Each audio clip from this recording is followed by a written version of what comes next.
Alas, poor Yorick, for I knew him well. We all grew up with stories, and forgive me if I probably butchered a little bit of Shakespeare, but you'll find out why in just a minute. When we were kids, we were told that telling stories, or what we might have called porky pies in England, porky pies are lies in rhyming slang, telling stories was something we were told not to do. We were told to really be quite factual and to tell the truth and to keep it clean. But as we get older and as we've got businesses, we're actually told to tell stories. We're told to get back into storytelling because it's the best way to build engagement with our members of staff, with our customers, and with our partners. And it's an art form, telling a story. It's not just a long-winded narrative about something that you think's interesting. And that's why I've brought an expert, an actor turned professional storyteller onto the mic today. Peter Bray is joining us from Warwickshire, which is the home of Shakespeare, and he's at Leamington Spa. Peter Bray, welcome to the show. Thank you very much, Jim. Thanks so much for having me. Well, you know, I only did a snippet there of Shakespeare. I know that you could have done much more and much better than I did, but I wanted to introduce a little bit of my thespian skills. Nothing compared to yours, because I know that you were literally on stage for many, many years until you had a transformation and got into storytelling and helping business owners, entrepreneurs, and including people like medical staff how to tell stories. So, Peter, we're going to talk about what makes a good story, what makes a bad story. I'm going to challenge you to tell your story in 6 words, the old Hemingway test. And then we're also going to talk about some mistakes people make when they're trying to build stories for their companies. Peter, you went from perfume sales to storytelling and consulting. Tell us a little bit about how that happened and your own story, and then we're going to get you to tell your story in 6 words. Fantastic. Well, it all started, you could say, when I was selected by a wonderful tutor that I had in secondary school to go on a course that introduces you to drama school and the prospect of studying acting at a top drama school. And I was chosen because I kept on being put into school plays and goofing around at lunchtime performances and stuff like that, which I very much enjoyed secretly, but I didn't show it because I didn't want to get bullied about it. You could get picked on for showing too much enthusiasm at that age. So I was, in my mind, going to do something very cool where I'd go to drama school and get taught how to be in the next Ridley Scott blockbuster with swords and horses and guns and just looking awesome and cool. And what actually happened was that I went through 3 years of vocational training at the Royal Central School of Speech and Drama, and then started a career as a young, bright-eyed actor in London, where I was promptly put into plays. And some of my early performances will show you the extent of my delusion of what I thought I was in for. I was cast as a clarinet-playing dog in one of my first acting jobs. I was cast as Titania, Queen of the Fairies, where I got to wear an extraordinary dress in an all-male production of A Midsummer Night's Dream. And that's how my career began. It was with Shakespeare and with theatre, not movies or getting to play with guns or swords and horses. And I accidentally totally fell in love with Shakespeare, which is not what I thought I would do as a small town boy from southeast England. I ended up absolutely loving Shakespeare and getting more and more into it the more jobs that I did, and eventually going into tours around America. We went to Mexico, we went to around Europe, went all sorts of places performing Shakespeare. And then I started getting asked to teach the act of acting, the art of acting and storytelling. And then I started to teach storytelling itself. And somewhere along the way, I stumbled across while I was, as you say, working very similar to Joey from Friends, spraying reluctant department store visitors with perfume as they went past, trying to fulfill my sales quota, frankly. And I was really sick of it. And I was at a lunchtime break in a bookshop, and a title caught my eye on the spine of a book on the shelves.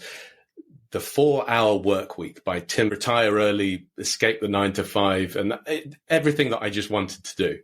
And I read that book and got introduced to the world of entrepreneurship and marketing. And that started me off down a side path while I was an actor, where I started to get more and more into marketing, entrepreneurship. In between acting jobs, I'd build these little micro businesses and then totally forget about them when I went headfirst into the next acting job. And eventually that grew and grew until it took over from acting. I got very tired of having to pack my bags and go where people told me to go to as an actor. So I'm now a full-time marketing consultant and storytelling coach who helps entrepreneurs, business owners to extract the stories that they need to extract to connect with their audience. Okay, Peter. Well, so I did say to you that I was going to challenge you to say that in 6 words, because one of the skills of being a podcast guest, or frankly, if you're on a Zoom call in a network meeting, is to not say what you do, but to give a story that anchors you in the mind of your audience. So I'm going to challenge Peter Bray here. Take that 4-minute summary of the last 10 years of your life and make it into the 6 words, which of course is what Hemingway did when he said, "For sale, baby shoes never worn." The shortest story ever written. Peter, can you condense your life story into 6 words?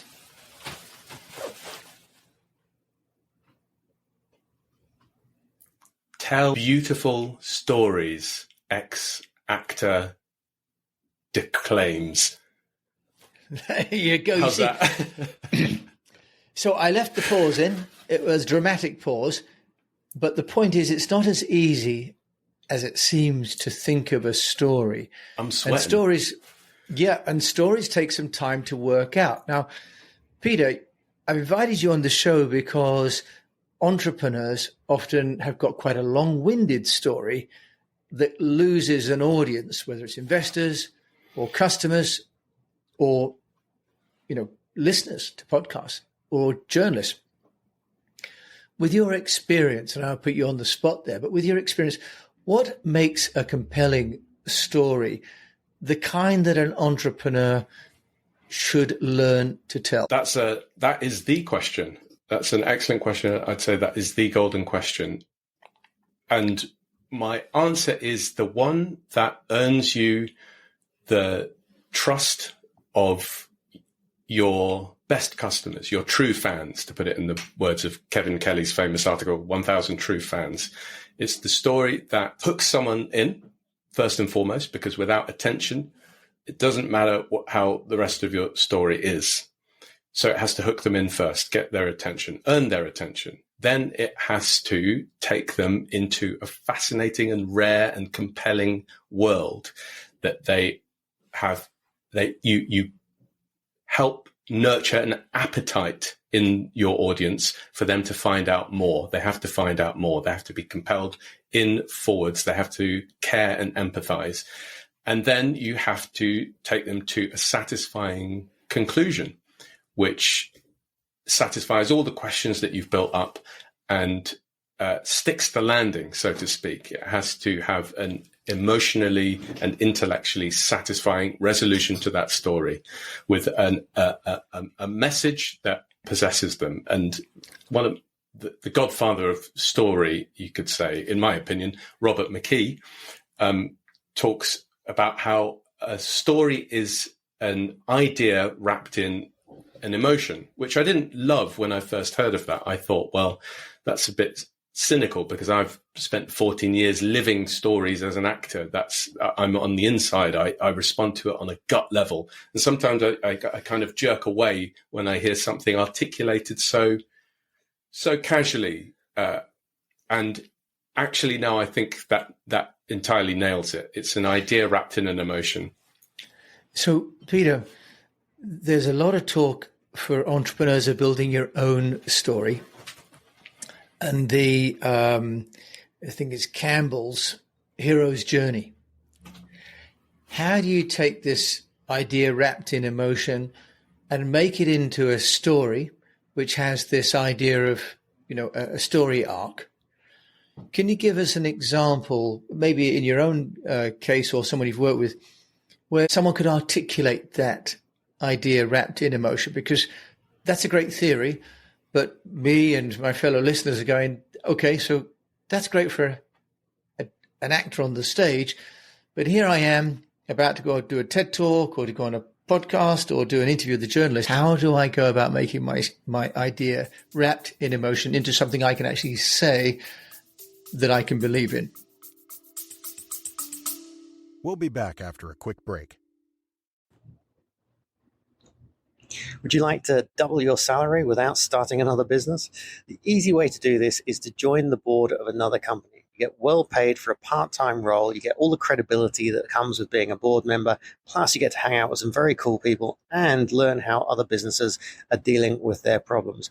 If you'd like to know more, if you'd like to learn how you get your first board seat within 60 days, just click on the link below, as Unnoticed is a gold sponsor of our summit, so you get free tickets. Enjoy. I'll see you there. Right.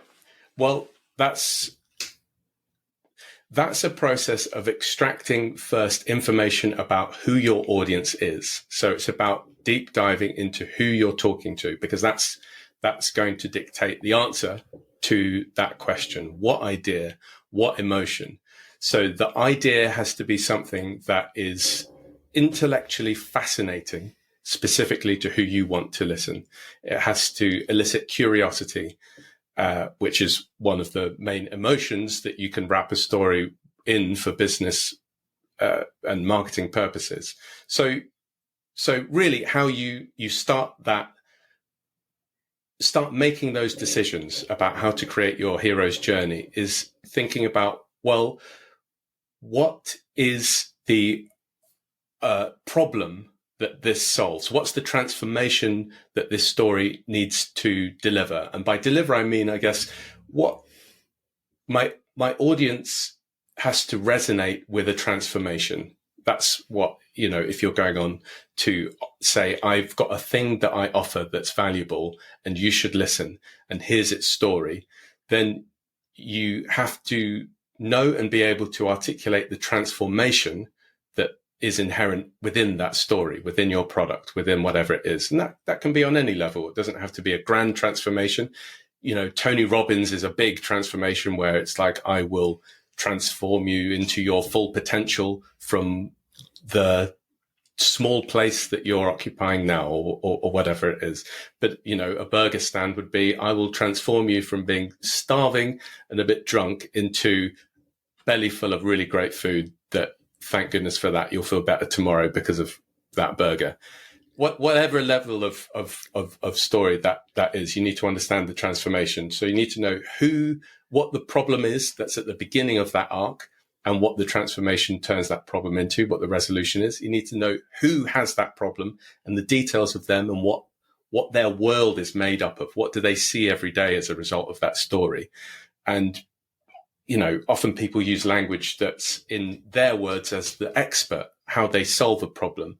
But you need to understand what the world of your listener looks like in their words. And this is something, as an actor, I was paid to step into the world of other people. And it's really a similar thing. You need to do your research as if you're an actor playing a part, to understand on a visceral level what that world looks like.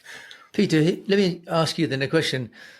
Some of the most famous work that we have on stage or TV, including Shakespeare, was written over 400 years ago. Shakespeare didn't have today's audience in mind, and yet it's still compelling. So you talked about getting to the mind of the audience, but plainly that playwright, his mind is long gone.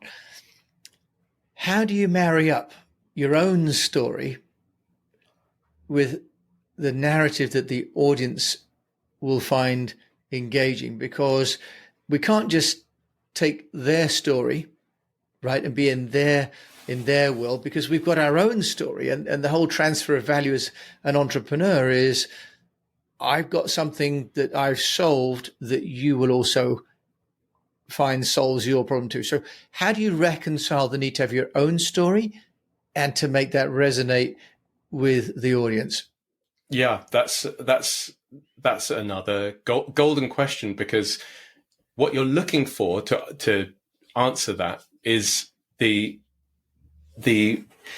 fragments of universality, the pieces of the puzzle that transcend an individual's experience and resonate in a larger sense. For example, if I told you that I have a very particular dog toy in my house, I've got a greyhound, and that she has got this dog toy that she loves that's sharp, and she chews it and she actually ends up making it sharper, and then she drops it around the house and then walks away, and that I stepped on it and have experienced the most excruciating agony in my foot, and was hobbling, fell against a wall, bumped my tailbone on the floor, was rolling around, and it was sheer agony. Now, you could probably relate to that, even though you don't have a dog toy the same as my dog's toy. So the details are different, but you can find the archetypal elements of story. And one of the ways you can do that, and how I've run lots of storytelling workshops in the past, is by getting people to find the stories that they are drawn to, their attention is drawn to, and then deconstructing it with the setting. Who's in this story and who's it for? Who are the characters in this story? What's the location of this story? What happens? What's the main transformation that changes from beginning to end? For example, in that story, it's from I was in total physical peace, physical agony. That's the transformation. That's the exchange of values, as Robert McKee talks about it. The value exchange that can go from positive to negative, or negative to positive. I can talk about a story where I start off with my foot in agony and take this wonderful lotion and put it on my foot, and I'm transformed into my foot being better than my other foot. That's a transformation that you can look at. So it's about extracting the archetypal elements that are universal and then wrapping them in your individual experience, because that's the balance. That's why we're still hungry for stories. That's why, Apple, Amazon Prime are still making stories. Haven't they all been told? Yeah, they have, but the details matter. The details are what we need to change and update to keep people fed. We've got one appetite for the archetypal same old stories. And they're not, in some ways, they very much are the same old stories. The Romeo and Juliet, two lovers, there's an obstacle to them, being able to be together, and then they go through a journey, and either it's a happy ending and they get together, or it's a tragedy and they are irreconcilably separated. It's the same story, but the details matter. We update it over and over and over again. We take how many remakes of Romeo and Juliet? How many non-remakes? People just doing the same script of Shakespeare. Thousands, hundreds of thousands throughout the ages. And we're still hungry for it. And that's because you can change the details. You can update it with setting, with characters, with music, with the spectacle, with the staging, with the style, with the delivery. All these things can make the same story unique, but you can borrow the same universal archetypal elements. Okay, Peter. So thank you for explaining that. And I think this idea then that you've got some essential human conditions, love, unrequited, a pain, from comfort to pain, from happiness to grieving, these, if you like, emotional states that we go through. And then, if you like, the dressing up of those things are modern, urban, rural, group, individual, male, female. And that, if you like, translates that universal theme into something that's relevant to the audience. And it's how you package that. That's wonderful. Thank you for explaining that. No, that's that's a great summary. Okay, well, I took it off your explanation, so that's great. There we go, just a bit of mutual compliments there. Any mistakes, Peter, that you see people making when they tell stories? I often ask my guests to tell us a mistake that they've made in marketing, but we're having a kind of a deep dive into story with you because as a story consultant, I think it's too good an opportunity to miss. So any mistakes that you've seen people make when it comes to telling their story? Yeah, it's the opening. Often there's a great story hidden in there, but the opening doesn't let people get anywhere near it. That you lose people. People do judge a book by its cover. I can't remember the amount of marketing messages that we're exposed to per day, but the last number I remember hearing about was something about 5,000 marketing messages a day, bids for our attention. So the market's more cynical than ever. And if you underestimate that opening to your story, then all that wonderful work that you've put in is very likely to be wasted, to not have the attention it deserves. And you can earn that attention with things like practicing frameworks. For example, time, place, tension. That's a great simple way. So the time, it was midday. The place, I was in the middle of a maximum security prison in Utah State. And tension, it's not where I was supposed to be. Here's what happened. So you create a really clear picture in someone's mind of where it is, what's happening in a very practical and concrete way, and then you introduce the tension. And sometimes people skip straight to, they try and just get some clickbait curiosity opening line, and they miss the practicality, or they start and underestimate the amount of curiosity it takes to break through people's attention guards. That's wonderful. So time, place, and tension are three ingredients to a great opening. And could those be switched around? Could you have tension? I shouldn't have been there in the first place. It was a Thursday at 3:00, Utah Penitentiary. Could you, if you like, mix and match the order? Yeah, you can. I would say that's exactly what you should explore, and it's exactly what you should look to deconstruct in stories that capture your attention. So my philosophy is that there's no rules, there's only principles. And once you understand the principles, once you understand why these things are there, then you play with them. And then you do that by respecting the form that already exists. And you can shortcut that by looking at what's being successful. So there's all sorts of AI tools that you can use to see on LinkedIn, for example, with creators, what's their most successful, what's their most viral post. And you can find that, and you can look at why. You can just study the opening lines of the most viral pieces of content or ads that you notice you keep seeing, and you keep seeing over a long period of time. Well, if they keep on spending money on that ad, then it's doing something. And so you might want to deconstruct and look at, how did they open? Is there time? Is there place? Is there tension? Is there a story? Maybe it's not so much a story. Maybe it's a story in a different way of, if you have this problem, and that's how they hook in the attention. They go straight for there's no dressing of place and setting. They're going for the transformational story in the bare bones and practical, do this, do that, and then you'll get this outcome. That's still a story, but it's changing the setting. Peter Bray, storyteller extraordinaire. If there's a number one tip that you would give us, because it's such a big topic and we don't have, unfortunately, any longer, the curtains will fall on us, if I could carry that analogy through. What would be your tip? What would be your tip for entrepreneurs? My tip would be to start telling more stories in public. Show your work. work this out by publishing more. And that can be, if you've got an email list, that's just a marvelous way to have that interaction, to talk to your email list, find out their stories, tell their stories, tell stories that have a great opening, that have a point and a moral that's valuable for people to pay attention to, and delivers value when they're finished reading. And notice what gets responses. If you don't have an email list, do it on social media. Start telling and publishing stories.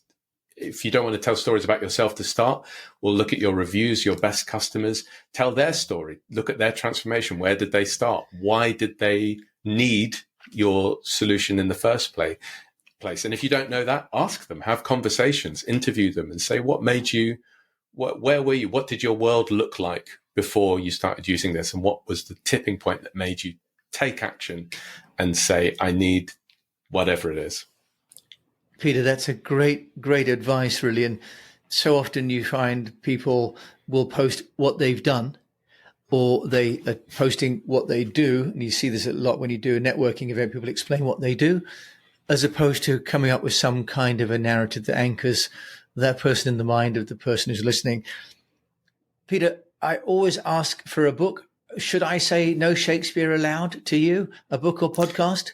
Yeah, you should. You should. And definitely. yet 'tis wonder that enwraps me thus, as I remember rightly from Twelfth Night, or he doth describe the narrow world like a colossus. Bit of Julius Caesar there. My gosh, I mean, I never knew you had it in you. That's really impressive. Well, that's the joys of Google. I had to confess, I was actually on stage with my sister in a production of Twelfth Night, and we were the twins. Oh, you were the twins. Which is why I remember the and yet 'tis wonder that enwraps me thus. Because I love that play. I've been in it and directed it, and it's marvelous. It was wonderful. And I had a lovely blonde wig, so that I would look like my blonde sister. Fantastic. Which my grandmother didn't recognise. But that's another story, Peter. That's another time, place, and tension moment. How did I resolve that? Peter Bray, your book or your podcast, No Shakespeare Allowed. Yes, I would say read Story by Robert McKee, and ignore the breakdown of all the genre bits if that's slowing you down. But it's an absolute, you'll see that every film you watch, every book you read, you'll see it in different light. And I found it profoundly transformational and moving. That's my recommendation. That's a wonderful one. Peter Bray, I'm glad that you left the perfumery. Probably the women being sprayed by you were probably quite happy that you're no longer there either. But if you want to find out, find you in Leamington Spa, how can they do that? Yeah, well, you can try me on my website at peterbraymarketing.com. And there's lots of wonderful resources that you can download. And you can see how I tell stories in my emails to my email list to create that connection. Peter Bray, thank you for getting a connection with me today. Thanks, Jim. It's been an absolute pleasure. Thanks for having me on. It'd be my pleasure. My story is Plane Jump, Entrepreneur's Journey in Progress. That's amazing. There's so much what do you think? Time, place, and tension. What happened? What's the plane jump? Oh, well, there you Dramatic questions. Dramatic question. But we've got to say the curtain has fallen. The matinee is over. The ice cream cups are being picked up off the floor as Peter Bray and I have to leave the stage, exit left, followed by a bear. Peter, we'll take our thank bow. you for joining me. Thank you, Jim. Okay, well, what a story is such a massive topic, and I wanted to have Peter on to explain how it can work. But you can see how difficult it is as well to condense your story into something. Peter used 3 to 4 minutes of a 30-minute interview to tell his story. That's great, but it means we have less time for the work that he can do with you and me. So bear in mind, time is so important, especially if you're giving interviews. Get an engaging story that has time, place, and tension in any combination that you seek. If you've enjoyed this time and place and conversation with Peter Bray and myself, do please leave a review. It all really helps. And share this with a fellow unnoticed entrepreneur, because we don't want anyone to go unnoticed. And until we meet again, I just encourage you to keep on communicating.